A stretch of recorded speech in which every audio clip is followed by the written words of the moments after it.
هل كنت تعلم أن المغرب كان يضم مجتمعا زراعيا مستقرا ومقدما في نفس وقت بناء الأهرامات؟ لا أتحدث عن الفينيقيين أو الرومان، بل عن شيء أقدم بكثير.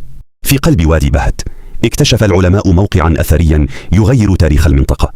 مستوطنة ضخمة تعود ل3100 سنة قبل الميلاد، يعني قبل 5000 سنة من اليوم.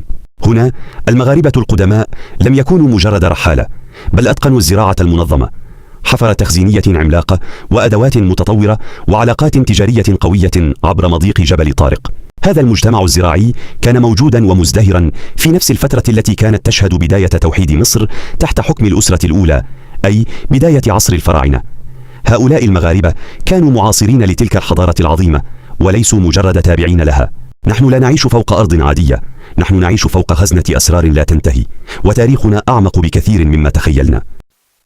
اشترك لمتابعة القصة الكاملة لميموري أوف موروكو. ما هو برأيك السر القادم الذي سيخرج من تحت الرمال؟